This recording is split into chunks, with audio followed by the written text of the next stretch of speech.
والصلاة والسلام على سيد الأنبياء والمرسلين وعلى آله الطيبين الطاهرين وأصحابه الميامين المنتجبين والتابعين لهم بإحسان إلى يوم الدين. السلام عليكم ورحمة الله وبركاته. Saudara-saudara, ini adalah pertemuan kita yang keempat dalam serial Imam Al-Ghazali. Dan saya ingin menjadikan ini sebagai pertemuan yang terakhir tentang Al-Ghazali. Jadi mulai minggu depan kita akan langsung berbicara tentang philosophy of forgiveness dari Martha Nussbaum sebagai perbandingan antara filsafat barat tentang pemaafan, salah satu di antara filsafat barat tentang pemaafan, dengan pandangan Al-Ghazali atau filsafat Imam Al-Ghazali tentang pemaafan. Jadi sambil, karena ini bagian yang terakhir, kepada yang belum mengikutinya sejak awal, kita akan membuat ulangan sebentar saja. Al-Ghazali mendefinisikan marah secara metaforis. Katanya marah adalah menggelegaknya darah kemarahan. Dia sebut damul ghadab. Jadi saya menemukan ternyata metafora kemarahan dalam bentuk api itu juga ada di dalam filsafat barat. Kalau saudara klik di Google pada image dan saudara tulis angry atau angry cartoon, saudara akan menemukan gambaran seperti yang dilihat pada PowerPoint saya di sini. Jadi gambaran orang yang menggelegak karena kemarahannya. Di dalam metafora Islam juga marah disebut sebagai api, dan karena itu ada istilah menggelegak dalam kitab Al-Ghazali atau haijan, yuhayyizu, itunya kata kerjanya menggelegakkan atau menimbulkan kemarahan. Dalam filsafat Al-Ghazali, metafora ini berlangsung terus. Jadi bagaimana cara memadamkan kemarahan, bagaimana cara menghadapi kemarahan, atau bagaimana cara melenyapkan penyebab-penyebab kemarahan. Kita akan bicarakan lagi dengan singkat di sini. Sampai kepada akibat-akibat selanjutnya dari kemarahan. Jadi dengan permohonan izin kepada yang pernah melihat ini, tapi kita akan menyimpulkannya sekaligus dengan cepat. Oke. Menurut Al-Ghazali, kita bisa mengendalikan marah karena salah satu definisi Al-Ghazali, tadi definisi Al-Ghazali adalah metafora tentang marah sebagai darah yang menggelegak, seperti darah yang dibakar oleh api. Sekarang Al-Ghazali mendefinisikan juga marah sebagai terhambatnya keinginan-keinginan kita. Terhambatnya keinginan-keinginan kita, ini mirip, saya kira, teori psikologi modern, bahwa orang marah karena goals-nya dihambat.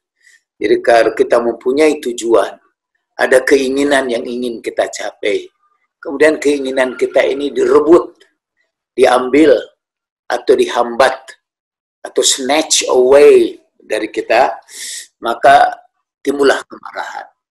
Dan kata Al-Ghazali, keinginan itu ada tiga. Seperti saya katakan sebelumnya, tampaknya Al-Ghazali di sini dipengaruhi oleh falsafah stoikisme, terutama falsafah epikurianisme. Kita sudah membicarakan tentang Epikurus.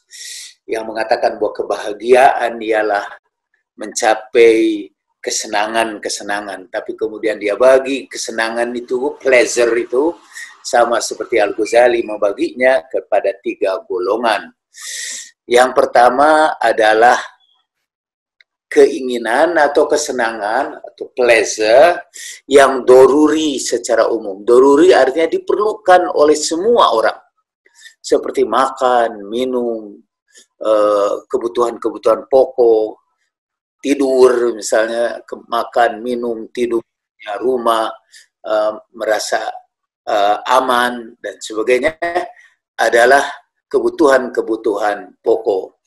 Rasulullah Shallallahu Alaihi Wasallam pernah bersabda, apabila seseorang bangun di pagi hari dan tubuhnya dalam keadaan sehat dan ia berada dalam situasi aman, maka dan ada makanan untuk hari itu, maka sebetulnya dunia dan segala isinya sudah diberikan kepadanya. Artinya orang sudah cukuplah kalau sudah memperoleh kebutuhan itu. Nah, kalau kebutuhan yang daruri ini diambil orang, kita akan marah.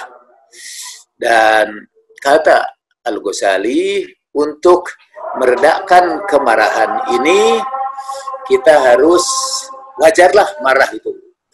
Jadi itu hak kita untuk marah. Kita pernah juga membicarakan waktu yang lalu bahwa marah itu diperlukan untuk menyelamatkan diri kita, untuk survival, kata Al-Ghazali, supaya kita tetap hidup. Maka kita perlu marah. Dan kata Imam Syafi'i, sekali lagi kita ulangi, orang yang tidak marah ketika dibikin marah oleh orang lain, dia adalah keledai. Sebetulnya ada sambungannya dari ucapan Imam Syafi'i itu. Dan orang yang dibikin senang tapi tidak bisa senang, itu setan, kata Imam Syafi'i. Jadi kalau dibikin marah, tidak marah, itu keledai. Dibikin senang tapi dia tetap nggak senang, itu setan, kata Imam Syafi'i di dalam Ihya. Jadi untuk jenis enggak, kata Imam Syafi'i dalam Ihya, sebagaimana dikutip oleh Al-Ghazali di dalam Ihya. Nah, Imam Syafi'i berkata begitu. Nanti kita akan ketemu lagi dengan dengan konsepsi etika di dalam Al-Ghazali. Jadi di sini dia tampaknya mengambil dari Epikurus. Jadi saya malah terpikir sejauh mana sebetulnya filsafat Yunani ini berpengaruh terhadap pemikiran Al-Ghazali di dalam merumuskan misalnya ilmu akhlak dia, yang kemudian ditiru oleh ulama-ulama Islam sesudah itu. Banyak di antara mereka yang mengatakan filsafat Islam itu berbeda dengan filsafat Yunani. Sebetulnya itu pertanyaan besar. Di mana perbedaannya? Dan apa ciri khas Islam, filsafat Islam itu? Ini tidak kita bicarakan di sini. Nanti di akhir kita akan bicara tentang pengaruh Plato dan Aristoteles terhadap pemikiran Imam Al-Ghazali tentang kemarahan. Oke. Jadi keperluan yang pertama ialah keperluan yang pertama adalah, atau kesenangan yang pertama, atau keinginan yang pertama adalah sesuatu yang diperlukan secara umum, doruri, secara umum. Kedua, dan itu mudah katanya mengendalikannya, tunduk aja kita kepada syariat. Artinya marah kita sebatas apa yang ditentukan oleh syariat. Jadi kita boleh melawan orang yang merampas hak-hak kita, tapi perlawanan kita sebatas apa yang dilakukan oleh orang itu dan tidak boleh melewati batas. Itu. Yang kedua, ada keinginan kita, ada keinginan-keinginan yang tidak diperlukan, tidak daruri. Artinya kalau kita tidak memperolehnya juga, sebetulnya tidak bakalan mati. Itu tidak berkaitan kebutuhan-kebutuhan pokok. Tapi misalnya mempunyai rumah untuk tempat tinggal aja, itu kebutuhan pokok. Tapi memiliki rumah yang besar, itu tidak pokok lagi. Makanan itu diperlukan. Tapi makan makanan yang lezat dalam berbagai macamnya, itu bukan keperluan pokok. Dan sebetulnya kata Al-Ghazali, kebanyakan marah kita disebabkan oleh yang ini, bukan yang pertama. Dalam sehari-hari kita kebanyakan marah karena kita menginginkan sesuatu yang sebetulnya tidak diperlukan. Tidak diperlukan sangat. Itu hanya untuk memuaskan dalam tanda petik nafsu kita saja. Dan yang ketiga adalah keinginan-keinginan yang hanya diperlukan oleh sebagian orang saja. Bagian yang lain sebetulnya tidak memerlukan. Jadi seorang politisi misalnya ingin dipilih oleh para pemilihnya, seorang kaya ingin laku dagangannya, dan sebagainya. Itu keinginan-keinginan yang khusus pada sebagian orang saja. Kata Al-Ghazali, yang kedua dan yang ketiga itu marahnya bisa diatasi dengan riyadhah, dengan latihan-latihan, dengan pelaziman-pelaziman yang nanti secara terperinci dibicarakan pada bab berikutnya. Next please. Nah, untuk mengendalikan marah sebelum bergejolak. Jadi sebelum marah itu dibakar, kita bisa menghilangkan penyebab-penyebab marah. Kalau penyebab-penyebab itu tidak ada pada diri kita, itu yang kita sebut kemarin predisposisi. Kalau predisposisi itu tidak ada pada kita, kita tidak akan marah. Jadi ada marah yang disebabkan karena kita sombong. Jadi kita marah karena kita merasa harga diri kita diinjak-injak. Misalnya seorang tua yang marah karena anaknya tidak mendengarkan pembicaraan dia. Itu karena orang tua merasa dia punya otoritas. Dan otoritas itu harus dipatuhi oleh anaknya. Dan ini katanya kesombongan ini hanya bisa dikendalikan dengan kerendahan hati. Dan ini perlu latihan-latihan. Latihan tawadhu, latihan merendahkan diri. Sampai di dalam tasawuf ada aliran malamatiyah. Dalam aliran malamatiyah itu orang sengaja menghinakan dirinya supaya dia bertahan dalam hinaan-hinaan itu.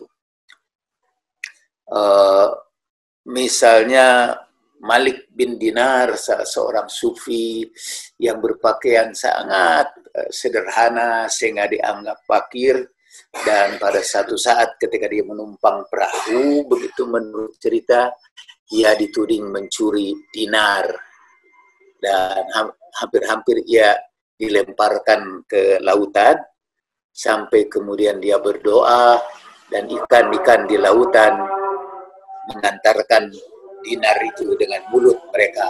Sejak itulah dia dikenal sebagai Malik bin Dinar. Jadi, nah itu terjadi, dia dihinakan begitu karena ingin melatih bersikap rendah hati dan tidak mudah tersinggung kalau orang tidak memperlakukannya dengan istimewa. Jadi kalau orang yang sudah terlatih begitu, dia tersinggung ketika di dalam sebuah majelis, ia tidak diberi tempat paling depan.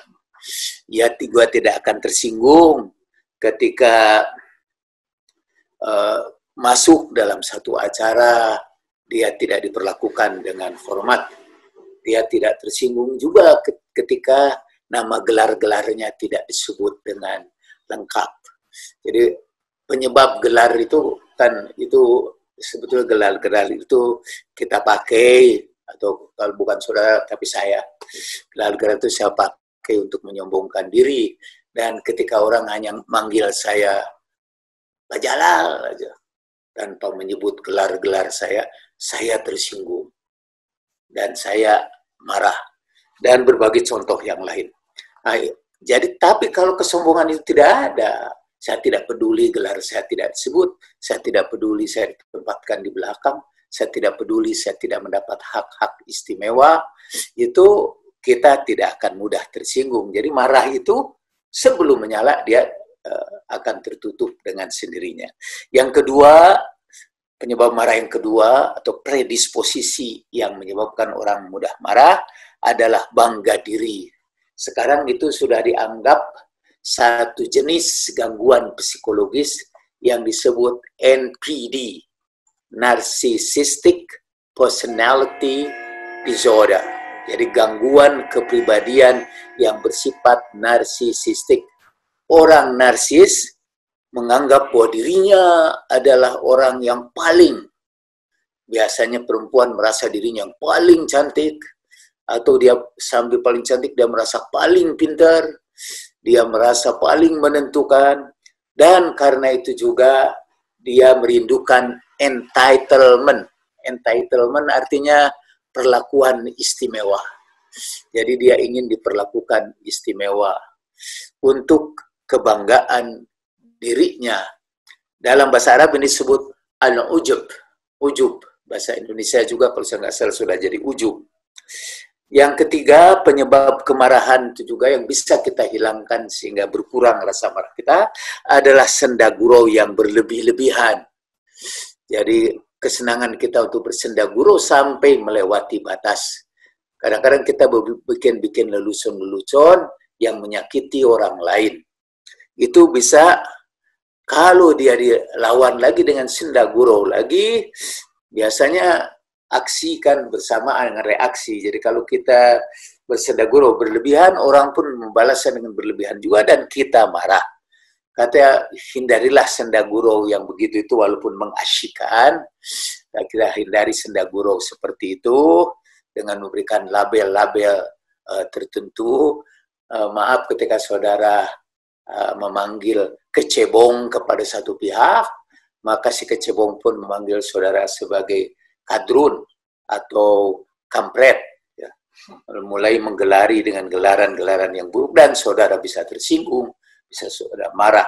Maka kata ciri menghindari hobi senda gurau yang itu, termasuk menurut saya hobi menggunakan media sosial untuk mencari hiburan, itu hanya bisa diatasi dengan kesibukan-kesibukan yang bermanfaat. Kita memilih kesibukan yang bermanfaat. Kemudian yang keempat, bermain-main dengan, dan bermain-main maksudnya tidak bersungguh-sungguh, santai. Ya. Kalau di dalam filsafat Kristiani itu termasuk the deadly sin, ya. Dosa yang mematikan. Gitu. Dosa yang mematikan itu termasuk adalah kemalasan atau kesenangan untuk bermain-main. Itu yang menyebabkan dosa yang mematikan. Nah, ini hanya diatasi dengan belajarlah bersungguh-sungguh mengembangkan diri, self-development, self-improvement. Misalnya dengan menghadiri majelis-majelis, maaf seperti yang saya sampaikan sekarang. Sekarang alhamdulillah ketika di rumah kita mempunyai waktu yang banyak, kita bisa memilih antara senda gurau yang bisa menimbulkan kemarahan atau mengikuti majelis-majelis Zoom di berbagai tempat. Saya kira malah sekarang berbagai kursus dibuka. Jadi itu cara berikutnya. Kemudian yang bisa menimbulkan juga kemarahan adalah kita diejek karena kita mengejek orang lain. Jadi senang mengejek. Nah, ini hanya bisa disembuhkan apabila kita membiasakan diri melihat kelebihan orang. Berikutnya adalah kebiasaan mempermalukan orang. Dan ini, kata Al-Ghazali, dihapuskan dengan berusaha menjaga diri dari omongan-omongan yang keji. Nabi Shallallahu Alaihi Wasallam bersabda, "Man ayyarul muslima bidanbih lam yamut hatta ya'malah." Kalau kamu mempermalukan, kalau seorang mukmin mempermalukan orang lain karena dosanya, dia tidak bakal mati kecuali mengalami dosa yang sama. Dan terakhir yang menyebabkan orang menjadi pemarah adalah kerakusan, ketamaan, keinginan untuk memiliki. Dalam pandangan, kalau saya tidak salah, kita pernah juga membicarakan tokoh ini, Sam, di dalam pembicaraan kita terdahulu, yang menulis buku The Search for Meaning. Saya itu sudah itu siapa? Viktor Frankl. Viktor Frankl. Viktor Frankl berkata, ada dua modus hidup. Satu modus being, dan satu lagi modus becoming. Ada modus being atau becoming, dan satu lagi modus having, memiliki. Ada kecenderungan dalam analisis bahasa Inggris modern ini, banyak kata kerja banyak diganti dengan kata have, menunjukkan bahwa ideologi kita sekarang adalah ideologi memiliki.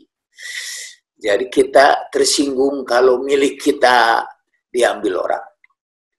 Salah satu contoh betapa kita memperlakukan dunia ini sebagai milik kita adalah tadi kecenderungan mengubah kata kerja menjadi menggunakan kata have. Misalnya, dulu sih pay attention, tapi sekarang may I have your attention please, pakai have. Have fun, atau have a sleep, bisa take a sleep, atau have a walk. Berjalan-jalan jadi have a walk, tidur have a nap atau have a sleep. Kita menggunakan kata have menunjukkan jauh dalam batin kita semuanya itu adalah filsafat memiliki. Jadi konon kata seseorang itu disebut mind philosophy. This is mine. This girl is mine. This university is mine. Jadi kita membanggakan diri dengan apa-apa yang kita miliki. Ketika milik kita tidak dianggap milik kita, kita tersinggung dan itu menimbulkan marah. Nah, katanya ini, having ini harus diubah menjadi modus yang lain, modus becoming. Dan kata Al-Ghazali, dalam istilah Islam disebut qanaah. Qanaah artinya kepuasan dengan apa yang sudah ada pada kita sekarang ini. Seorang ahli kebahagiaan mengatakan bahwa happiness is not desiring. Kebahagiaan bukanlah menginginkan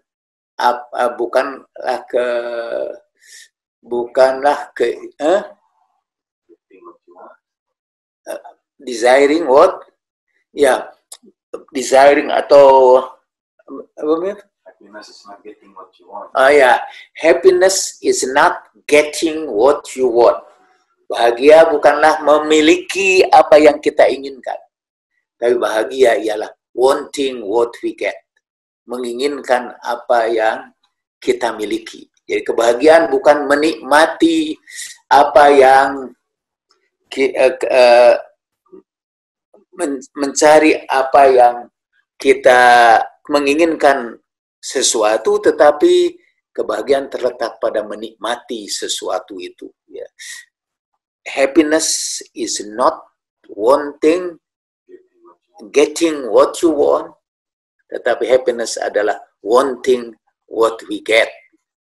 Kalau kata wanting ini tidak enak, kata secara grammar, kita bisa berkata happiness is not desiring, not getting what we desire, tetapi desiring what we want. Oke. Next, itu mengendalikan marah sebelum marah itu bergejolak. Gimana kalau marah itu sudah bergejolak? Satu, ini ada dua cara.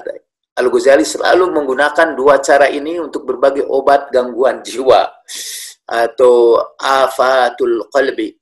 Segala kejelekan hati ini selalu diobati dengan dua cara ini. Bisa dengki diobati dengan, biasanya ada yang ketiga, ada yang tengah-tengahnya. Tapi khusus untuk godob atau kemarahan ini, dia hanya menyebut dua. Satu dengan ilmu. Ya, Al-Ghazali selalu mengatakan, gimana obat hasad? Satu dengan ilmu. Kedua biasanya dengan hal. Dan ketiga dengan amal. Bisa dibaca dalam Ihya Ulumuddin ini. Tapi khusus dalam godob ini, dia menyebutkan hanya ada dua. Yaitu ilmu dan amal. Ilmu bisa, untuk ilmu itu caranya untuk menghilangkan atau memadamkan kemarahan, tafakur tentang keutamaan hilm, membayangkan, reframe pikiran kita. Jadi apa yang disampaikan oleh Al-Ghazali pada bagian ilmu itu cocok dengan psikologi kognitif di zaman modern ini, yaitu menterapi dengan mengubah cara berpikir kita. Jadi pertama tafakur tentang keutamaan hilm. Kedua, hilm sudah kita jelaskan, yaitu kita memaafkan atau memaklumkan perbuatan orang itu. Kemudian, kedua, timbulkan rasa takut kepada siksa Allah buat orang yang tidak bisa mengendalikan amarahnya. Ketiga, bayangkanlah reaksi balas dendam dari musuh yang kita luncurkan peluru dendam kita kepada mereka. Dia pasti akan membalasnya dan terjadilah lingkaran setan kejahatan yang terus-menerus. Bayangkan keburukan dirinya ketika marah. Jadi orang itu kalau marah, seluruh kejelekan berkumpul pada dirinya. Jadi mulutnya akan mengucapkan kata-kata kotor, kata-kata kasar, kata-kata yang tidak enak, yang tidak layak disampaikan oleh orang yang beradab. Kemudian, pikirkanlah mengapa kamu harus membalas dendam dan tidak mau menahan amarah. Itu yang reframing di dalam kognitif, dalam management of anger. Kita juga disuruh untuk melihat kembali kira-kira apa yang menyebabkan orang lain itu menyakiti saudara. Kata Imam Ali, bayangkan 100 kemungkinan orang itu ketika menyakiti saudara.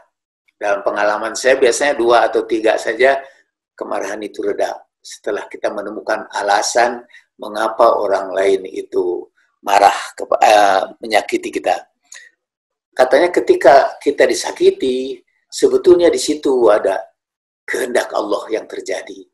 Yaitu ada kehendak Allah yang berwujud dalam bentuk perilaku orang itu yang menyakiti hati kita. Dan kita kalau mengikuti Friedrich Nietzsche, ya kita harus mencintai nasib yang datang menimpa kita itu, amor fati. Dan di dalam Islam kita harus mengatakan kul la yusibana illa ma kataballahu lana. Katakanlah itu tidak menimpa kita kecuali Allah telah menentukannya kepada kita. Kemudian untuk amalnya katanya di bawah ini seharusnya amal itu saya belum hapus itu. Tidak diperlukan untuk umum, itu untuk bagian sebelumnya. Jadi amal itu maksudnya paling tidak Az-Ghazali menyebutkan 2 tindakan. Satu harus menutup mulut kita.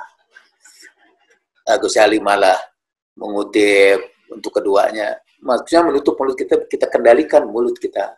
Karena kalau marah itu, dalam ilmu komunikasi itu misalnya, marah kita selalu dengan suara yang tinggi. Kalau saudara ingin meredakan kemarahan, cobalah marah dengan suara yang lemah lembut. Dengan suara yang saudara rendahkan. Itu hati juga ke bawah menjadi merendah juga. Jadi latihanlah kalau kita marah, kita hindari kata-kata yang negatif. Kita hindari juga suara yang tinggi. Insya Allah itu secara fisik kita akan mengalami perubahan. lebih-lebih secara ruhaniah. Jadi itu tutup mulut, dan yang berikutnya adalah kita gerakan badan. Al-Ghazali mengutip dari mengutip dari sabda Nabi Shallallahu Alaihi Wasallam bahwa kalau kamu marah, karena marah itu dari api, padamkan dengan air, berwudulah kamu. Dan kalau kamu duduk, berdirilah kamu. Pokoknya ada gerakan-gerakan tubuh dalam psikologi modern sebetulnya itu untuk meredakan sindrom stres dengan mengendalikan tubuh atau dengan menggerakkan tubuh. Saudara loncat-loncat. Jadi itu teknik-teknik untuk mengendalikan marah sesudah bergejolak. Saya kira ini pada pertemuan kita yang ketiga ya. Terus ya tentang Al-Ghazali. Yang keempat, akibat. Nah, tapi Al-Ghazali sangat menganjurkan hazmul ghaiz. Hazmul ghaiz adalah mengendalikan kemarahan.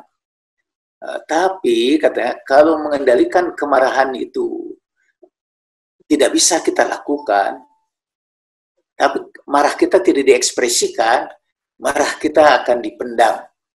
Marah kita akan disimpan, tidak diekspresikan, dan menyimpan marah itu sama dengan menyimpan bom.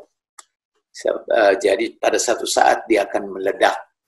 Dan pada waktu lama, kata Al-Ghazali, memendam marah itu menimbulkan satu penyakit baru lagi.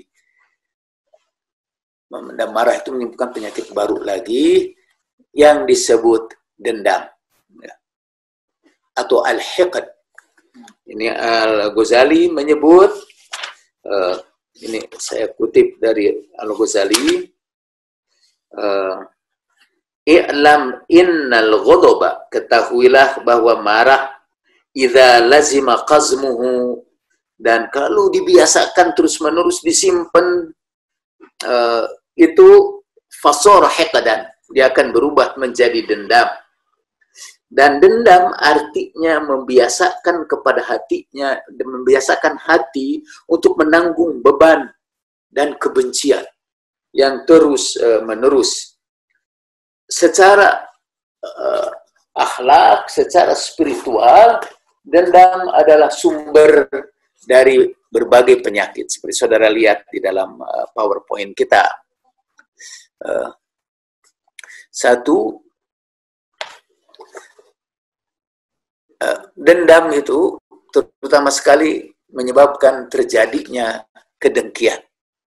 Jadi kalau orang dendam, dia akan mencapai kedengkian, dia akan menyimpan dengki kepada orang yang dia dendami. Dan Al-Ghazali sebetulnya menutup bab tentang kemarahan ini dengan bab kedengkian yang tidak akan kita bicarakan di sini. Itu kita akan tutup di sini. Tapi kedengkian itu, kata Imam Ali, tidak ada yang paling ajaib daripada orang yang dengki. Dia menyakiti orang lain dengan menyakiti dirinya sendiri. Al-hasud la yasud, kata Imam Ali. Orang yang dengki tidak akan pernah berhasil. Imam Ali lagi berkata, qillatul hasad, qillatul sihhatul jasad min qillatil hasad. Sihhatul jasad min qillatil hasad. Sehatnya jasad karena sedikitnya hasad. Sehatnya tubuh karena tidak adanya dengki.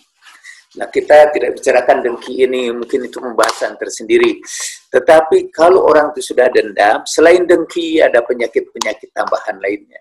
Dia kehilangan empati.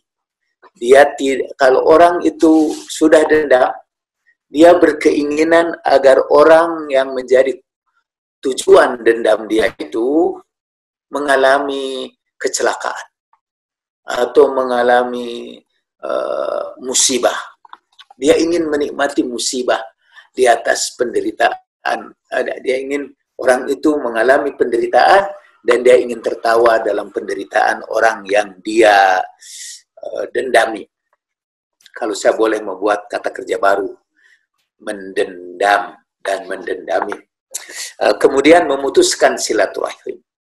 Jadi marah yang berubah menjadi dendam itu akan berakibat dengan keinginan untuk tidak berkomunikasi dengan yang bersangkutan, untuk menjauhi.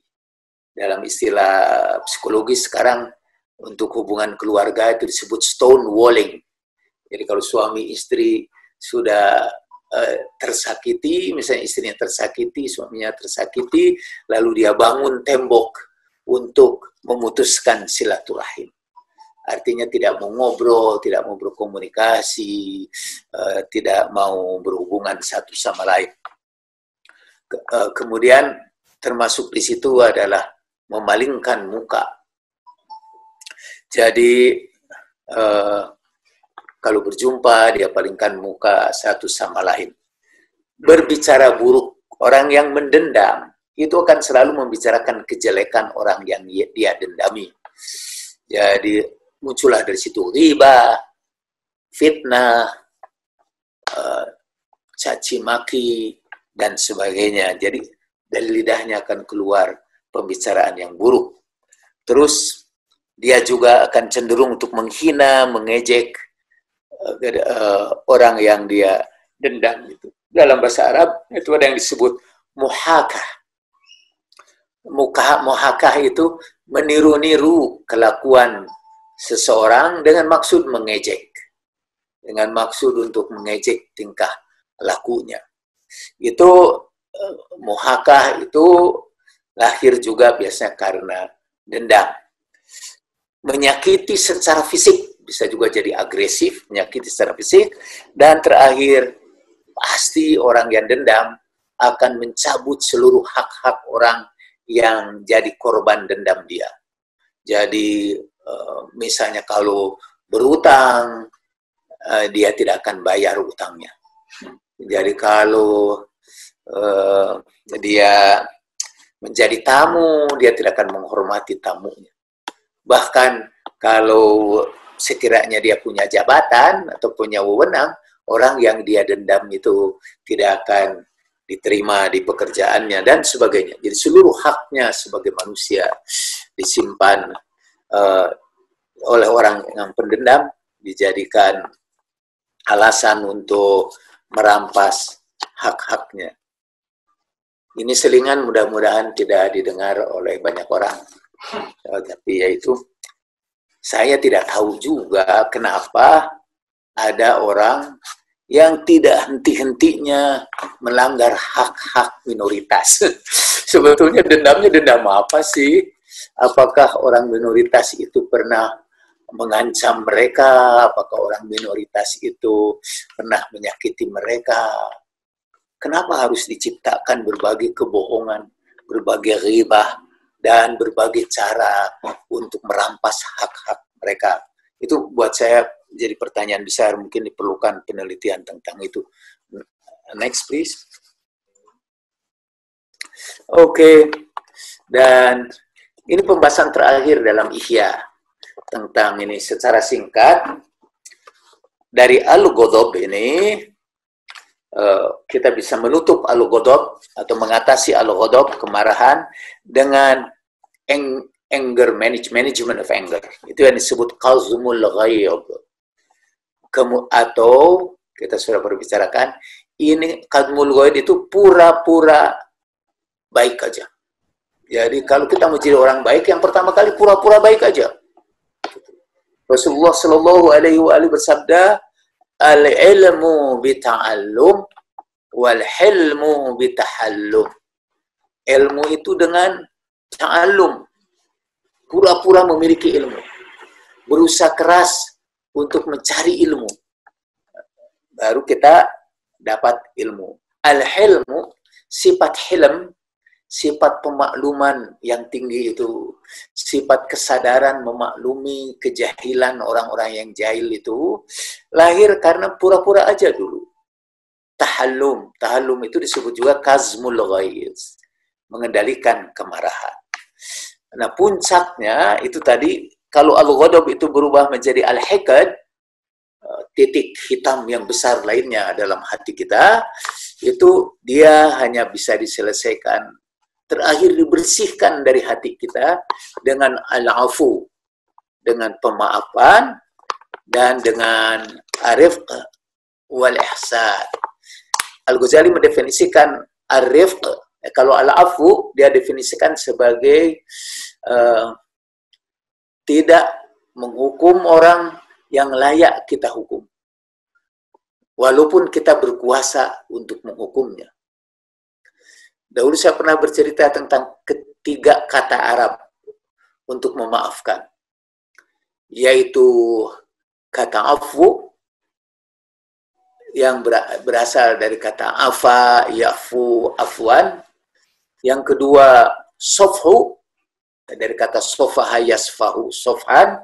Dan yang ketiga ghufron, dari kata ghafaro yaghfiru ghufronan, yang mempunyai keistimewaan tersendiri. Kata afu, afa, itu artinya menghapus pada awalnya. Jejak-jejak di padang pasir itu dihapus dengan al-afu.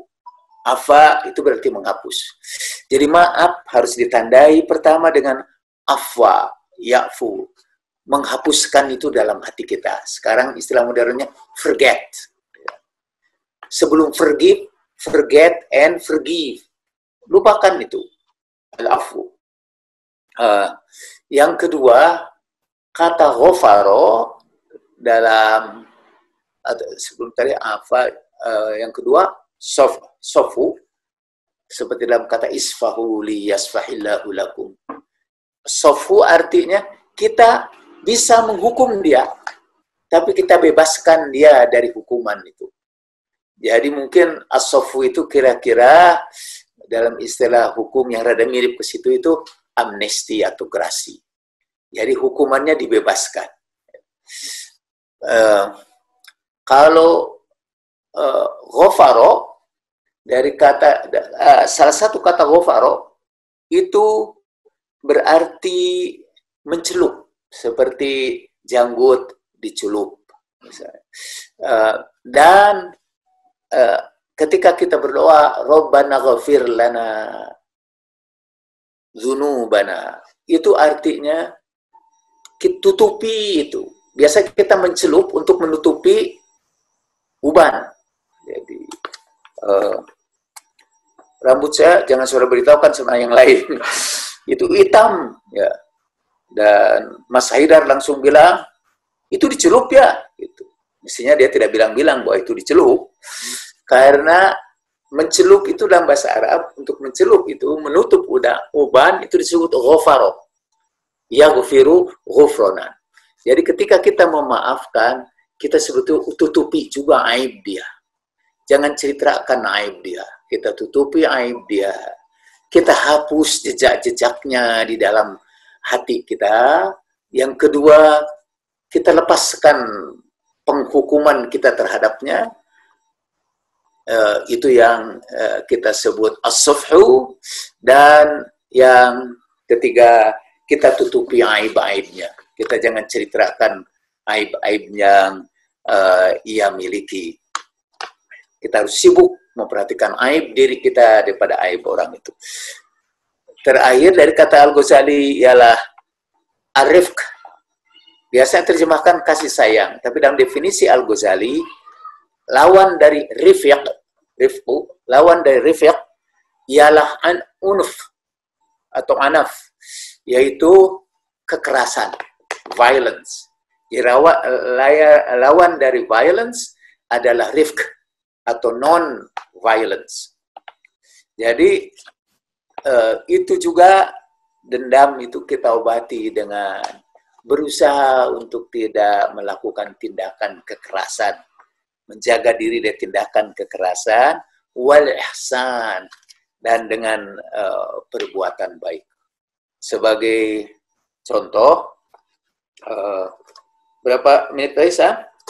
Okay. Udah jam 4. Masih ada 10 menit, Sa. Sampai jam 10 menit. Ya, 10 menit tadi, tanggal 5 menit mulai. Oke. Kita harus banyak pertanyaan ini. Ya, Tapi katanya tidak berbuat kekerasan ini harus disertai dengan perbuatan baik, wal ihsan. Saya ingin menutup bagian pembicaraan ini dengan cerita dari Al-Ghazali di dalam Ihya. Kata zaman dahulu, pada zaman dahulu ada seseorang yang tidak bisa mengendalikan amarahnya. Jadi, dan dia kebetulan orang yang memiliki kekuasaan. Jadi kalau dia marah, marahnya itu berbahaya banget. Dan dia berusaha untuk mengendalikan kemarahannya. Nah, untuk itu katanya dia menulis 3 pesan di dalam 3 lembar kertas. Masing-masing diberikan kepada seorang sahabatnya. Dan dia minta kalau dia marah, itu sahabat yang pertama harus memberikan kertas itu. Dan kalau sudah marahnya reda, maka yang kedua harus memberikan kertas itu. Itu waqala lil awwal, dia berkata kepada yang pertama, idza ghadibtu fa'tini hadhihi. Kalau aku sedang marah, berikan ini, lembaran yang kamu pegang itu. Kepada yang kedua, kalau marahku sudah reda, berikan ini. Dan ya, kepada yang ketiga, kalau marahku sudah hilang, berikan ini kepadaku. Maka satu hari marahnya luar biasa, dan salah seorang di antara yang diberi itu, orang pertama memberikan kepada kepada dia kertas yang pertama. Ternyata dari kertas yang pertama itu ada pesan, engkau ini manusia biasa, engkau bukan Tuhan, dan kalau engkau berbuat seperti itu, kemungkinan kamu dengan musuh kamu akan saling memakan satu sama lain. Lalu dan berhentilah marahnya. Fasakana ba'du ghadabi, sebagian marahnya itu sudah berkurang. Lalu yang kedua, memberikan kertas pesannya, dan di situ ada isinya, ada isi yang berbunyi, irham man fil ardi yarhamka man fis sama. Sayangi orang yang di bumi, akan sayang kepadamu orang yang di langit, atau dia yang di langit.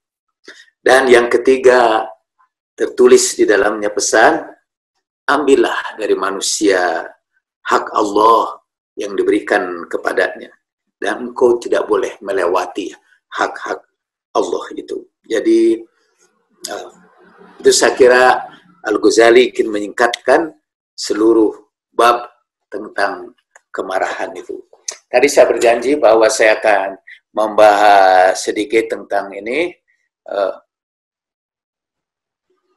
pengaruh Plato pada Al-Ghazali, tapi mungkin waktunya tidak memadai. Juga pada berikutnya saya tadinya akan membahas selain pengaruh Plato pada Al-Ghazali untuk teori psikologisnya mengenai 3 bagian jiwa. Kita juga tadinya mau membicarakan pengaruh Aristoteles. Next please. Ya, pengaruh Aristoteles pada Al-Ghazali, terutama pada teori the golden mean atau middle way. Jadi bahwa yang disebut virtue dalam istilah Aristoteles sama dengan fadilah, akhlak utama dalam teori Al-Ghazali. Dan fadilah, kata Aristoteles, adalah apa yang di tengah-tengah. Itu dari teori katanya dari Delphi, dari oracle di Delphi yang berkata Mede Agan, carilah yang tengah-tengah itu. Buat tengah-tengah itu yang paling baik. Al-Ghazali mengambilnya adalah menambahkan hadis Nabi, khairul umur awsatuha, yang bagus itu di tengah-tengah. Walaupun Al-Ghazali juga cukup kritis, dia menyebutkan tidak semua kebaikan itu terletak di tengah-tengah. Misalnya keadilan, nggak ada di tengah-tengahnya. Lawan dari keadilan adalah kezaliman. Tidak ada bahwa perbuatan baik ialah setengah adil dan setengah zalim. Dalam beberapa hal kita tidak bisa setengah-tengah. Pemihakan terhadap kebenaran juga tidak bisa kita memihak kepada yang setengah benar dan setengah batil. Jadi the golden mean ini juga pernah menimbulkan masalah dalam filsafat etika. Tidak kita bicarakan di sini sekali lagi karena saya kepanjangan. Mohon maaf. Sam, kalau ada sempat ada pertanyaan atau koreksi terhadap pembicaraan saya. Terima kasih. Oke, Ustaz, terima kasih atas presentasi, Ustaz. Kurang lebih 1 jam kita mendengarkan pemaparan Ustaz Jalal. Sebenarnya masih ada beberapa slide yang belum buka dan belum dijelaskan oleh Ustaz Jalal karena keterbatasan waktu. Next time, insya Allah, saya kira akan dibahas atau diulas beliau mungkin dalam sesi tanya-jawab. Untuk sementara slide-nya saya izin untuk ditutup dulu, supaya tidak mengganggu penglihatan kita. Sudah ada pertanyaan yang masuk di room chat, saya izin untuk membacakan satu persatu. Mohon maaf karena waktu yang terbatas, saya akan mendahulukan pertanyaan yang relevan dengan tema yang sedang kita bahas. Jadi kalau ada pertanyaan yang rada kurang relevan, apalagi tidak terkait dengan filsafat, mohon izin untuk tidak saya dahulukan. Pertanyaan pertama dari Yuni Nurhamida. Kalau boleh tanya, apa hubungan antara dengki dengan benci? Apakah sama kecenderungan tindakan sebagai akibat dengki dan benci? Imam Al-Ghazali mendefinisikan dengki sebagai keinginan untuk menghilangkan nikmat dari orang yang kita dengki. Keinginan untuk menghilangkan nikmat pada diri orang lain. Kebencian tentu saja adalah perasaan tidak suka pada tingkat yang ekstrim. Jadi orang bisa benci tapi tidak dengki. Saudara bisa benci sama Jokowi tapi tidak ingin menurunkan Jokowi. Jadi itu antara benci dengan dengki. Kalau dengki itu ada usaha dan ada keinginan untuk menjatuhkan orang yang kita dengki itu, ya, kurang kita iri itu, kita ingin menjatuhkannya. Jadi zawalun ni'mah, hilangnya nikmat dari orang yang tidak kita sukai itu. Kalau benci bisa jadi dengki, bisa jadi menambah kedengkian, bisa juga hanya murni kebencian saja. Oke, Ustaz, pertanyaan berikut dari Ibu Niar. Bagaimana jika seseorang yang terkena bipolar tidak mampu mengendalikan emosinya? Apakah ada solusinya dari Islam? Itu penyakit lah. Bipolar depression itu penyakit gangguan kejiwaan. Jadi dia kadang-kadang gembira, kadang-kadang sedih, dan waktunya itu bisa berdekatan. Itu salah satu bagian dari gangguan psikologis yang menurut saya selalu menyebutkannya berkali-kali. Tidak seluruhnya bisa diselesaikan oleh agama. Pembicaraan Al-Ghazali itu sebetulnya itu pembicaraan filsafat. Cuma dia mengambil bahan-bahannya itu dari ajaran agama Islam. Jadi misalnya bahwa kita harus memilih yang tengah-tengah, dan dia kutip ayat Al-Quran, aku jadikan kamu umat pertengahan, ummatan wasato. Sampai pernah kita dengar juga ada aliran wasatiyah yang mengambil jalan tengah terus itu. Jadi Al-Ghazali sebetulnya mengobati gangguan kejiwaan dengan filsafat. Filsafat dia tentang kemarahan, filosofi of forgiveness, ya, filsafat pemahaman. Bipolar itu sudah termasuk gangguan jiwa yang sangat ekstrim, yang bisa dilacak kepada gangguan atau disorder dalam otak kita, bisa juga itu tergantung pada aliran. Apakah psikiaternya itu aliran brain yang melacak seluruhnya pada kerusakan dalam otak kita, atau dia ini seorang yang alirannya disebut mind, jadi tentang jiwa sebetulnya. Nah itu di luar agama. Saya termasuk yang berpegang kepada pendapat agama tidak bisa menjadi solusi untuk segala persoalan. Kalau kita mulai menyebut agama adalah solusi dari segala persoalan, kita sudah ekstrim.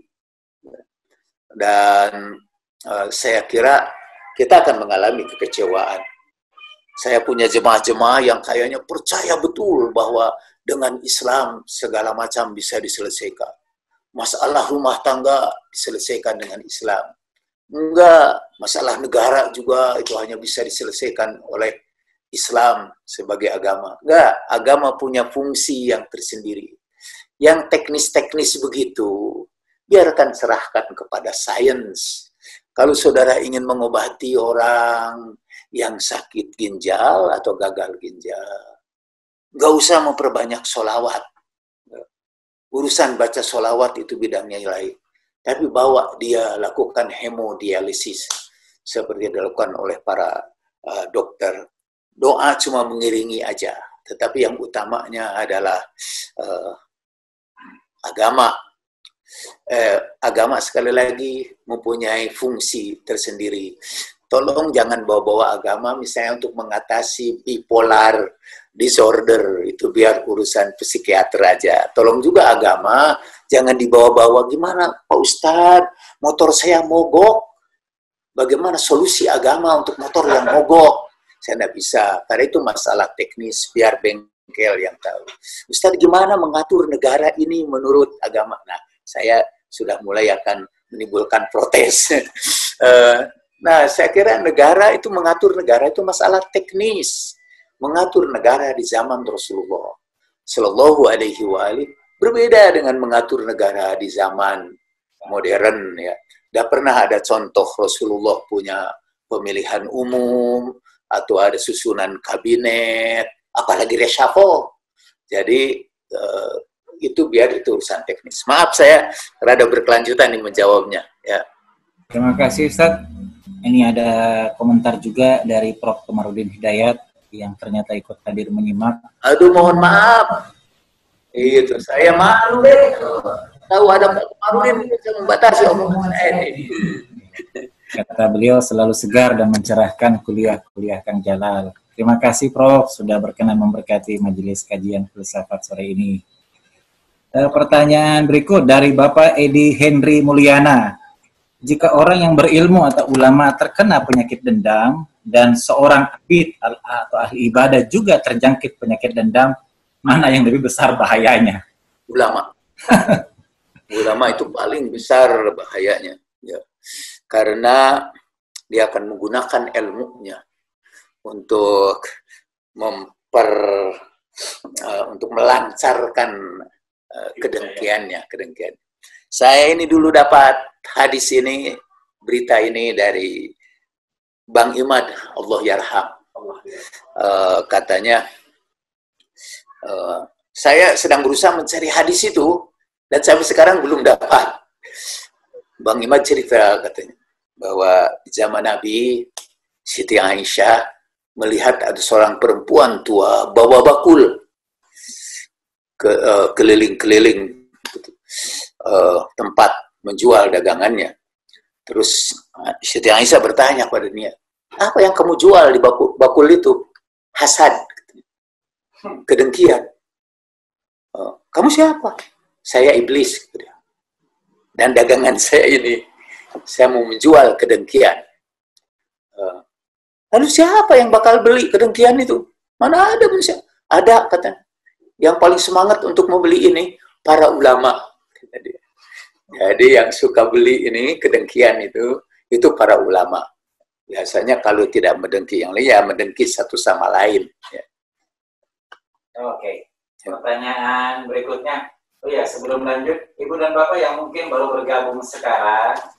Maaf, sebelum lanjut, Ibu dan Bapak yang baru bergabung sekarang, dan tadi ada beberapa komentar, mohon diundang lagi katanya pada kajian-kajian Ustaz Jalal. Mohon ada daftar hadir, linknya tadi sudah di-share oleh Pak Mustamin Al-Mandari di room chat. Silahkan isi daftar hadir itu, atau link itu, atau menghubungi nomor WA yang sudah kami cantumkan, agar nomor Bapak bisa kami save, dan admin bisa menginformasikan kegiatan-kegiatan online bersama Ustaz Jalal pada waktu-waktu berikutnya. Pertanyaan selanjutnya, masih dari Ibu Niar.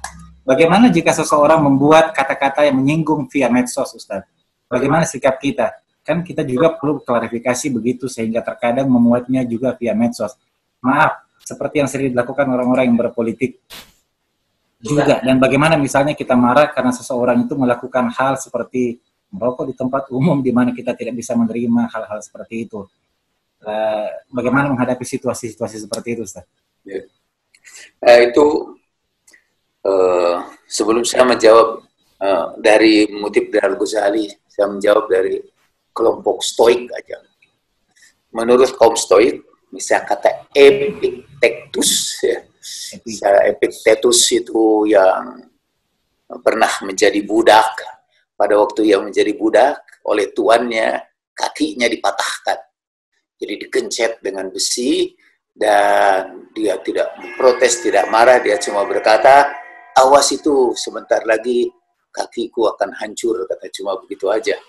Dan kemudian mungkin bergerak kakinya dan hancur sampai dia menjadi orang pincang seumur hidupnya. Salah satu di antara moto atau ucapan Epictetus yang menjadi dasar stoikisme atau filsafat teras adalah ucapan bahwa di dunia ini tidak ada yang menyinggung kita, tidak ada yang menyakiti kita, kecuali persepsi kita tentang itu. Jadi, ibu bisa tersinggung melihat ada orang yang merokok di pinggir jalan. Ibu tersinggung karena orang ngomong begini di media sosial. Dan macam-macam. Nah, ketersinggungan kita itu sebetulnya bukan karena perbuatan itu, tapi karena persepsi kita tentang itu. Karena anggapan kita tentang itu. Yang kedua, kata kaum Stoik, yang bisa kita kendalikan adalah perilaku kita sendiri. Perilaku orang lain itu tidak bisa kita kendalikan.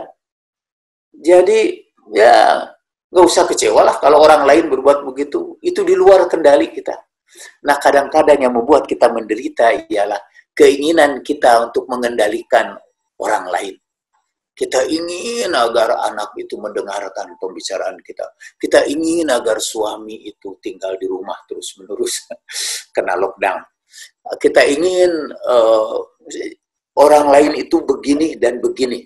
Lalu orang lain ternyata tidak bisa kita kendalikan. Dan akibatnya kita kecewa, kita menderita. Jadi nasihat kaum Stoik, kendalikan dirimu aja. Jangan mencoba mengendalikan orang lain. Seakan-akan kaum Stoik itu menyuarakan suara Tuhan di dalam Islam. Innallaha la yughayyiru ma biqaumin hatta yughayyiru ma bi anfusihim. Saya rasanya ini sekarang lebih tenang juga ini. Ketika saya tidak hirau lagi apa yang dilakukan orang lain kepada kita, kecuali yang membahayakan kita, tentu kita harus bereaksi. Ya. Katanya, words cannot break my bones, kata orang Inggris. Kata-kata tidak akan bisa memecahkan tulang saya. Ya. Itu tergantung kepada bagaimana kita memaknai kata-kata. Kalau ibu tulis di Google, Jalaluddin Rahmat, mungkin ada sejuta hits yang mencaci maki saya. Sebagai gembong Syiah, didengkot kesesatan, atau ibu tulis di image Jalaluddin Rahmat, muncul ada Dajjaluddin dengan muka yang mengerikan. Tapi saya malah menikmati sekarang kalau buka itu. Jadi saya ketawa aja. Coba kalau saya menganggap itu sebagai penghinaan, sebagai meruntuhkan kehormatan saya, sebagai melanggar hak asasi saya akan banyak kerjaan ini. Mungkin saya akan harus pergi ke Komnas HAM, mungkin juga harus melapor ke polisi. Wah, kerjaan banyak. Sambil akan berhenti itu, maka saya biarin aja. Cuma sekarang karena Zoom ini saya tidak punya lagi waktu untuk membaca medsos. Jadi go ahead aja. Kapilah anjing menggonggong kapilah lalu. Ya. Ada pertanyaan menarik dari Ibu Siva Sanjurio. Ada dendam yang positif, katanya Ustaz. Dendam yang bisa mengubah nasib seseorang. Karena tidak menerima hinaan dari seseorang, ia bekerja keras untuk merubah nasibnya menjadi lebih baik. Bagaimana menurut Ustaz dari segi filsafat dendam yang seperti itu? Dendam yang membuat ia berubah. Ya. Saya jadi ingat dahulu waktu di Amerika, ada teman saya, dia cerita bahwa berasal dari UI, harusnya jangan disebut ya, berasal dari salah satu universitas Indonesia, dihina oleh kawan-kawannya bahwa walaupun dia itu tidak akan memperoleh kemajuan secara akademis, katanya. Kemudian dapat kesempatan ke luar negeri, dia juga dihina kawan-kawannya, gagal lah dia, he's a jerk, loser, dia pasti gagal. Dan satu saat itu beasiswanya itu mengalami hambatan atau gimana, waktu itu dia memasuki musim dingin, dia punya duit, kemudian dia tinggal di rumah seorang kawan yang menitipkan rumahnya karena dia pulang kampung. Dia tinggal di rumah itu tanpa pemanas ruangan dan hampir-hampir kelaparan, tapi dia tidak mau pulang karena ingat hinaan orang-orang itu kepadanya. Nah, menurut saya mungkin kita harus punya istilah lain untuk dendam positif itu. Itu karena salah satu ciri dari orang itu ialah ketika dia dihina, dicemoohkan, dihancurkan reputasinya, dia tidak mengubah orang yang menghinanya. Dia tidak melawan orang yang menghinanya. Dia ubah dirinya. Dia buktikan bahwa dia mampu. Ya, itu kadang-kadang yang seperti itu. Jadi malah menurut saya tampaknya Allah Subhanahu wa Ta'ala menciptakan tantangan-tantangan seperti itu untuk meningkatkan diri kita. Jadi selalu bisa baca buku von Magnus ya, Susteno, itu menakar Tuhan.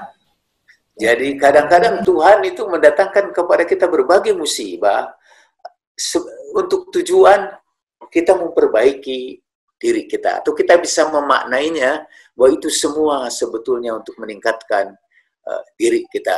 Jadi kadang-kadang ya dendam-dendam seperti itu, ya bagus, mungkin kita sebut dendam positif lah. Tapi saya malah tidak enak menyebutnya itu dendam.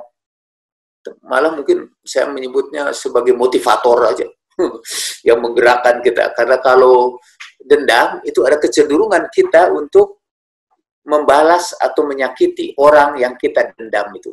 Kalau itu kan tidak menyakiti orangnya, dia berusaha memperbaiki dirinya. Oke. Iya. Waktu kita masih ada 15 menit, tapi masih cukup banyak. Waktu kita masih tersisa 15 menit. Pertanyaan masih cukup banyak. Jadi kalau seandainya ada yang pertanyaan tidak bisa dijawab kesempatan kali ini, mohon maaf, kita akan coba tanggapi pada pertemuan berikutnya. Saya akan bacakan dengan cepat supaya lebih banyak waktu yang bisa termanfaatkan untuk pertanyaan. Pertanyaan dari Andi Mustafa Uhidin. Apakah marah merupakan sifat bawaan manusia atau timbul karena reaksi realitas eksternal yang dirasakan pada diri kita? Apakah dendam itu lahir karena faktor eksternal atau karena faktor internal? Di antara pengaruh Plato terhadap Al-Ghazali ialah pandangan bahwa itu yang disebut allegory,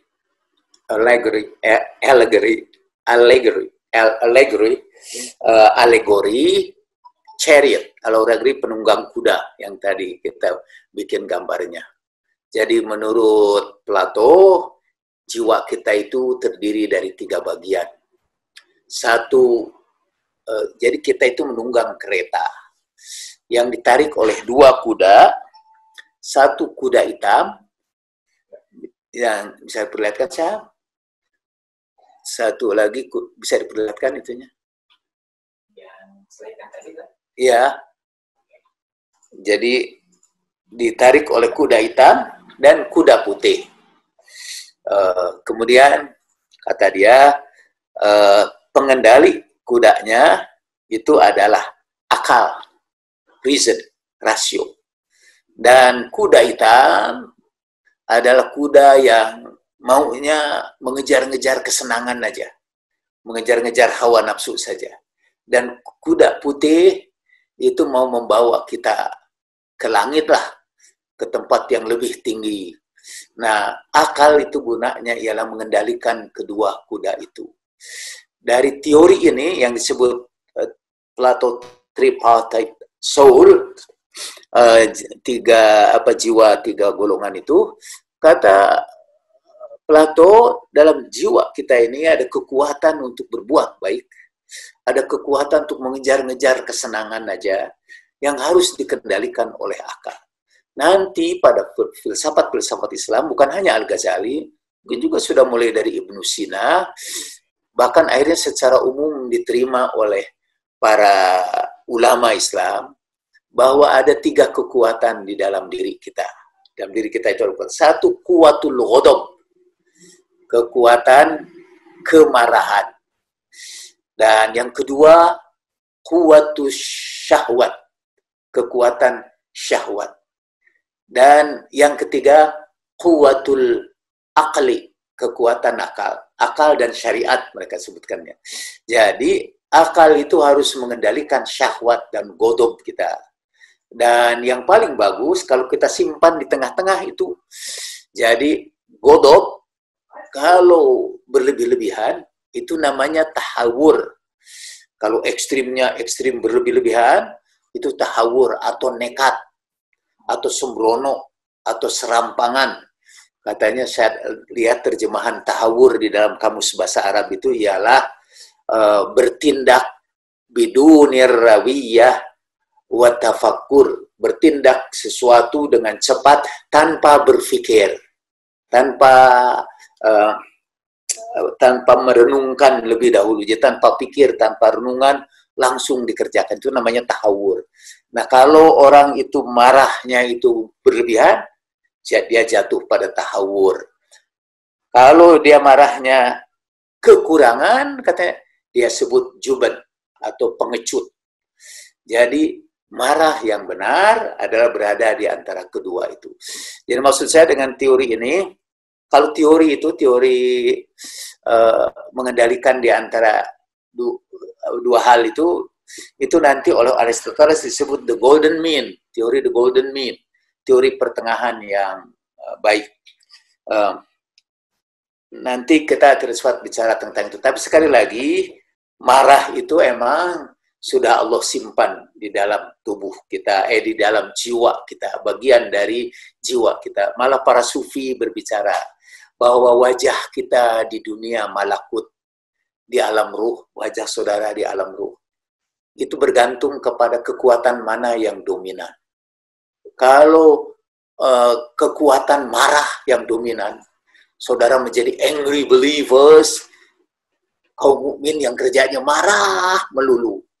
Itu kalau kita lihat melalui teropong gaib ke alam malakut, saudara itu berbentuk sebagai binatang buas. Karena itu seringkali para sufi menyebut ini sebagai kuwatus sab'iyah, jadi kekuatan binatang buas. Dan kalau saudara itu kerjaannya hanya mengejar-ngejar kesenangan aja, yang dipikirkan tuh kesenangan aja, tuh yang dipikir tuh duit aja, kesenangan aja, tak mikir yang lain.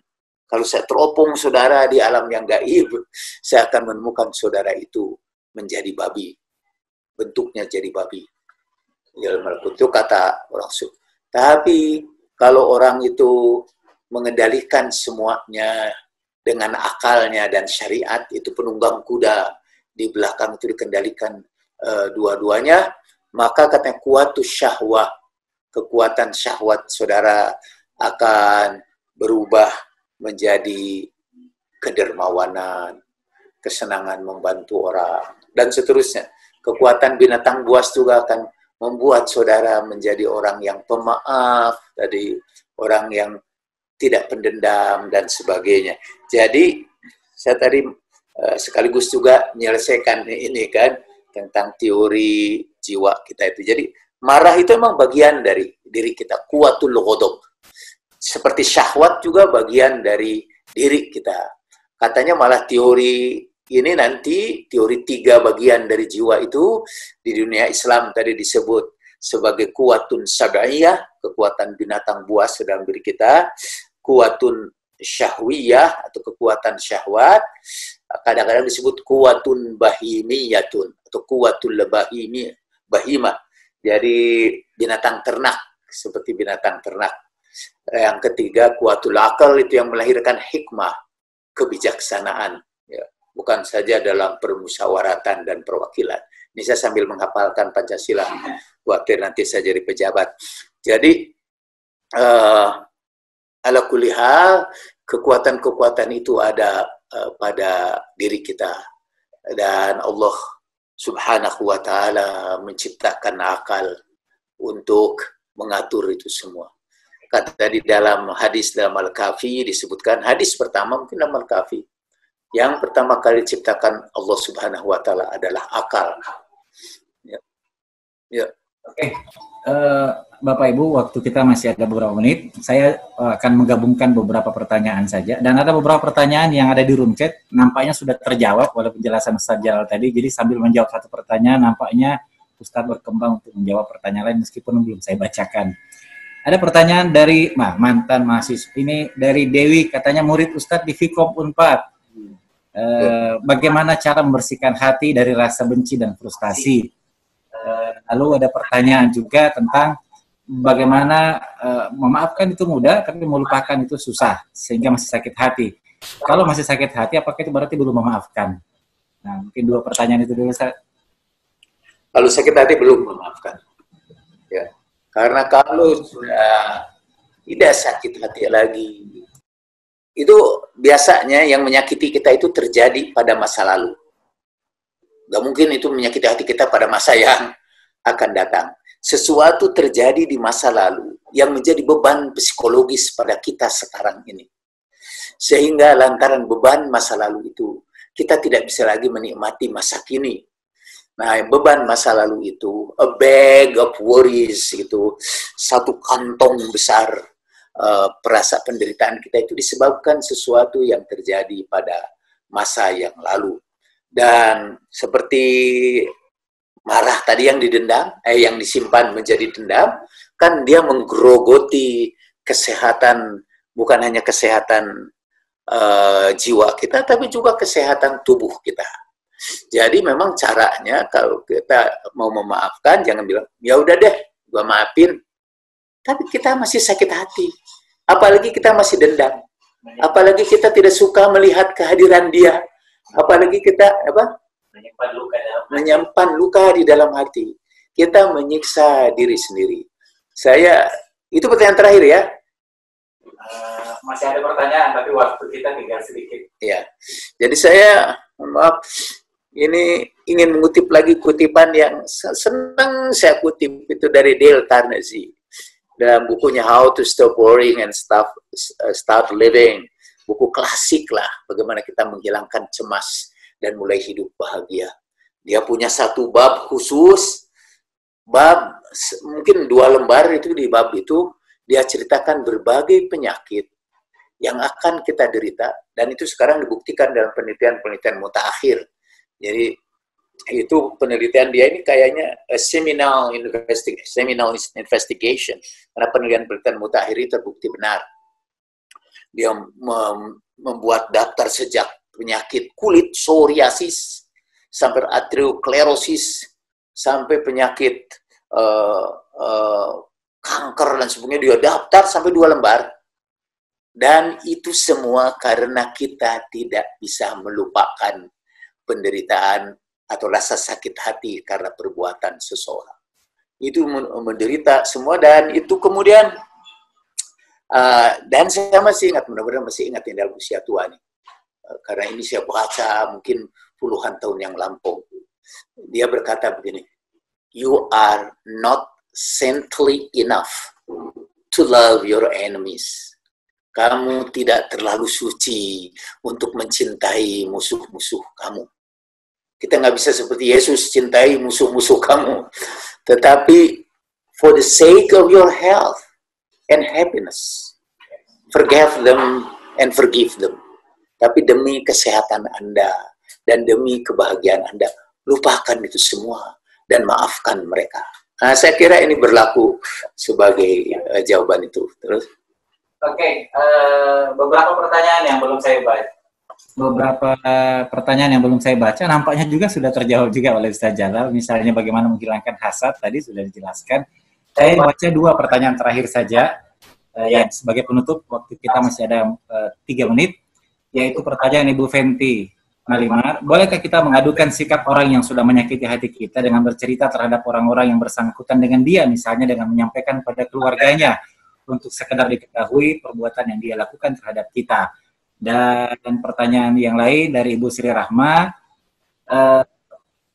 pertanyaannya tentang apakah kita sesudah memaaf, apakah sah memaafkan tapi kemudian melupakan, tapi tidak menjalin lagi silaturahmi atau hubungan dengan orang yang kita maafkan itu, semata demi menjaga supaya tidak terjadi lagi masalah di kemudian hari. Jadi memaafkan, melupakan, dan tidak menyambungkan hubungan silaturahmi. Lalu apakah meminta maaf kepada orang yang memiliki sifat amarah itu baik, karena justru bisa menimbulkan orang itu akan merasa dirinya lebih baik dan tidak merasa bersalah malah ketika kita meminta maaf kepadanya. Bagaimana tanggapan Ustadz? Yang pertama dari Bu Fenty, gimana tuh? Itu tentang menyampaikan masalah yang dihadapi itu kepada keluarga dari orang yang bermasalah dengan kita, gitu. Mengadukannya pada keluarganya. Kalau masalah itu berupa aib, salah satu di antara ciri memaafkan ialah menutup aib orang yang bersangkutan, tidak menceritakannya kepada orang lain. Kita memang boleh menceritakan kepada orang lain apabila kita dizolimi. Dalam Al-Quran disebutkan, tidak ada salahnya kamu membicarakan keburukan orang lain, kecuali kalau dizalimi. Saya Ustaz Miftah tidak ada di sini nih, asisten kita untuk bacain ayat Al-Qur'annya. Dalam Al-Quran disebutkan bahwa kita tidak bersalah kalau kita dizalimi dan menceritakan kezaliman itu kepada orang lain, apakah orang yang bersangkutan atau orang yang tidak bersangkutan itu. Ini saya akan bacakan ini ayat Al-Qur'annya sekedar untuk menjadi alasan yang kuat bahwa boleh kita menceritakan aib orang yang zalim itu kepada orang lain. Tetapi memaafkan itu tentu lebih baik. Dan memaafkan artinya tidak berbuat zalim. Sementara kalau saya cari akan mengambil waktu untuk mencari ayat itu, terus saya jawab yang nomor 2. Ya, tentang bagaimana kalau kita maafkan itu malah menimbulkan orang yang bersangkutan itu merasa benar dan tidak bersalah, merasa tidak bersalah. Dan karena itu kita memilih tidak melanjutkan hubungan dengan dia. Memutuskan silaturahmi. Itu jelas menunjukkan kita tidak memaafkan. Apapun bentuknya, walaupun kita ngomongnya sudah kita maafkan. Karena itu tadi, kalau kita lihat lagi tadi di dalam slide, itu al-afu, memaafkan, terus di sampingnya saya bikin overlap, itu ar-rifqu, tidak melakukan tindakan kekerasan, dan al-ihsan, berbuat baik. Ya. Sebelum ini kali ya, belum ya. Atau sesudah itu di ujung ya. Terus di ujung sekali, iya terus, nah itu kan, terus balik lagi baik, nah, masuk lagi next, tuh itu di atas itu ada yang merah, saya bikin berdempetan, al-afu memaafkan, tidak berbuat kekerasan, ar-rifqu dan al-ihsan, berbuat baik. Imam Al-Ghazali malah menyarankan, kalau ada orang yang pergunjingan kamu kerjanya, jelek-jelekan kamu, datangi dia. Kemudian berbuat baiklah kamu kepadanya. Untuk setiap kejelekan dia, kamu balas dengan kebaikan. Itu emang berat. Dan itu juga sebetulnya menyembuhkan rasa sakit kita dengan berbuat baik kepada. Bukan saja ahsin liman ahsana ilaik, bukan saja kamu berbuat baik kepada orang yang berbuat baik kepadamu, tapi juga ahsin liman asa ilaik, berbuat baiklah terhadap orang yang berbuat buruk kepadamu. Ya, dan itu adalah puncak tadi dari keluhuran kepribadian dan puncak dari pemaafan itu. Saya ingin berikan contoh terakhir nih. ketika Rasulullah Shallallahu Alaihi Wasallam memasuki kota Mekah dalam Futuh Mekah, beliau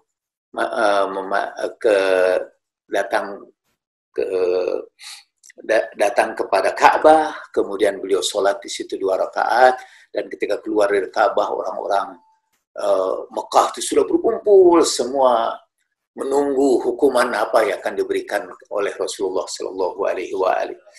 Terus Rasulullah datang, kaifa tazunnun, bagaimana menurut pendapat kalian, apa yang akan aku lakukan kepada kalian? Lalu mereka berkata, nazunnu, aku memperkirakan, katanya, segala kebaikan kepadamu, dan ini Ibnu Halim wa banu Ammil Karim, katanya. Ini saudaraku, orang engkau yang punya hati yang lemah lembut, punya kemurahan hati. Mereka muji-muji Rasulullah.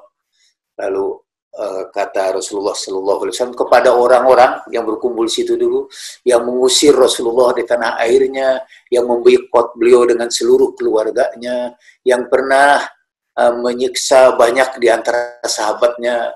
Mereka di situ ada orang yang dahulu pernah meletakkan setrikaan pandai besi di punggung salah seorang sahabatnya sampai tubuhnya menjadi kering karena sampai apinya menjadi padam karena gaji yang mencair dari punggungnya, dan seterusnya dan seterusnya. Mungkin terbayang oleh Rasulullah penderitaan para sahabatnya di zaman itu, dan mereka sekarang sudah tidak berdaya, siap untuk dihukum apapun. Tapi apa kata Rasulullah? Aku akan berkata seperti saudaraku Yusuf, la tathriba alaikumul yaum. Aku tidak ada lagi unek-unek baik buat kalian pada hari ini. Tidak ada apa-apanya lagi sudah hari ini. Idhabu fa'antum tulaqo. Berangkatlah kalian dibebaskan. Kalian semua jadi orang-orang yang dibebaskan. Walhasil yang dilakukan Rasulullah itu yang patut kita contoh. Dia tidak balas kejahatan lagi, dan karena itu tidak bakal ada akhirnya. Dia juga tidak menghukum mereka. Dan seluruh peristiwa itu kemudian Rasulullah lupakan. Rasulullah hanya membalas sepanjang agama membenarkannya. Artinya ada beberapa orang yang oleh Rasulullah tidak diberikan pengampunan. Ada juga, itu tidak semua pengampunan masalah itu dilakukan. Beberapa orang yang beliau kecualikan. Ya. Dari contoh itu kita segera belajar tentang pemaafan yang setulus-tulusnya. Ketika ada seorang musyrik itu lari karena takut dengan hukuman Rasulullah, lalu Rasulullah tanya kemana dia? Karena dia lari sampai ke pinggir pantai. Lalu Rasulullah melepaskan serbannya, berikan ini kepadanya, suruh dia pulang, dan bawa serban ini menjadi tanda bahwa aku memaafkan dia. Dan seterusnya. Atau kepada Wahsy yang saya akan banyak berbicara yang panjang, ya, pada waktunya sudah habis. Tapi sekali lagi inti dari itu semua, kalau kita memaafkan, berarti kita melupakan, tidak menimbun derita itu di dalam hidup kita. Kita juga menyambungkan silaturahmi kepadanya. Kita tidak berbuat kekerasan. Kita tidak menyimpan dendam. Kita berbuat baik kepadanya. Pada pokoknya, apa yang dia lakukan tidak mengubah orang baik seperti saudara menjadi orang yang tidak baik. Wa ma taufiqi illa billah. Ilaihi tawakkaltu wa ilaihi. Wassalamualaikum warahmatullahi wabarakatuh. Waalaikumsalam warahmatullahi wabarakatuh. Ibu dan Bapak sekalian, demikianlah tadi sudah kita dengarkan bersama kajian filsafat oleh Ustaz Jalal pada sesi kali ini. Dan seperti biasa sudah jadi tradisi dalam kajian filsafat kita menutup kajian kita selalu dengan bersama-sama membaca doa serenity, doa keteduhan. Bismillahirrahmanirrahim. Allahumma salli ala Sayyidina Muhammad wa ali Sayyidina Muhammad. Allahumma imtahanis sakinata li'ataqabbal al-asya' allati la astati'u taghyiraha wasyaja'ata li taghyiril asya' allati astati'u taghyiraha wal hikmata li ma'rifatil farqi bainahuma bihaqqi sayyidina Muhammad wa ali sayyidina Muhammad. Ya Allah, anugerahkan pada kami keteduhan untuk menerima apa-apa yang tidak mampu kami ubah. Anugerahkan keberanian untuk mengubah apa-apa yang mampu kami ubah. Dan anugerahkan kearifan untuk mengetahui perbedaan di antara keduanya. Demi hak Nabi Muhammad sallallahu alaihi wa alihi dan keluarga Nabi Muhammad sallallahu alaihi wasallam. Ibu dan Bapak, terima kasih atas partisipasi kita semua pada kajian filsafat sebagai way of life pada hari ini. Insya Allah kita jumpa kembali. Oh iya, sekedar informasi, minggu depan kajian filsafat kita akan libur lebih dulu karena minggu depan akan ada webinar nasional dan terbuka untuk umum. Bapak Ibu boleh mendaftar. Webinar nasional yang dilaksanakan oleh Ijabi dengan narasumber Ustadz Jalal, Profesor Dr. Nadir Shah Hussein atau Gus Nadir, dan Bapak Profesor Dr. M. Kasim Matar. 3 guru besar kita ini akan menjadi narasumber pada acara webinar Sabtu depan jam 9.30 pagi tentang genealogi Islam ideologis. Melacak asal-usul Islam sebagai ideologi. Ini perbincangan menarik, sangat relevan dengan fenomena Islamisme beberapa waktu belakangan ini. Mari bergabung yang mau daftar, sekaligus juga yang ingin mengupdate kegiatan-kegiatan kajian bersama Ustadz Jalal, baik kegiatan melalui Zoom dan juga kegiatan live streaming beliau melalui YouTube. Boleh menitipkan nomornya kepada kami, ada di room chat, atau boleh dicatat sekarang saya sampaikan di 0822 1871 2401 0822 1871 2401. Itu nomor yang bisa Bapak Ibu hubungi dengan WA untuk menitipkan nomor Ibu dan Bapak agar bisa kami update informasi tentang kegiatan-kegiatan webinar bersama Ustadz Jalal. Terima kasih atas partisipasi Ibu dan Bapak semua, baik yang sudah bergabung sejak beberapa pertemuan sebelumnya maupun yang baru bergabung sekarang. Selamat bergabung dan mari bergabung lagi pada sesi-sesi berikutnya. Terakhir, sebelum saya tutup, saya ingin mengapresiasi ada komentar di chatroom buat Ustadz Jalal dari Bapak Saleh Muda ini. Katanya memang banyak orang yang telah mencaci maki Kang Jalal, tapi banyak juga yang rindu dan suka belajar, bahkan ikut mazhab Kang Jalal. Saya termasuk kubu terakhir, kata beliau, rindu dan suka kajian-kajian Kang Jalal. Orang yang memaki Kang Jalal itu, kata beliau, karena tidak tahu dan tidak suka belajar bersama Kang Jalal. Terima kasih Pak Saleh Muda atas apresiasinya. Sampai jumpa lagi pada sesi-sesi berikutnya. Bapak Ibu, terima kasih. Mohon maaf tidak bisa saya sebutkan satu persatu. Ada banyak peserta dari Malaysia, dari Thailand juga bergabung, dari Australia, dari Makassar. Terima kasih sudah berpartisipasi memberkati majelis kajian kita pada sore hari ini. Ada beberapa makalah-makalah Ustadz Jalal pada kajian-kajian awal. Ibu dan Bapak yang berminat bisa kami share sebagai bahan bacaan untuk menyambungkan bacaan kita dengan kajian-kajian beliau pada pekan-pekan selanjutnya. Insya Allah setiap Sabtu sore kita akan bertemu dengan beliau dalam kajian filsafat as a way of life. Terima kasih. Wa ma taufiqi illa billah. Alaihi tawakkaltu wa ilaihi unib. Wassalamualaikum warahmatullahi wabarakatuh. Waalaikumsalam warahmatullahi wabarakatuh.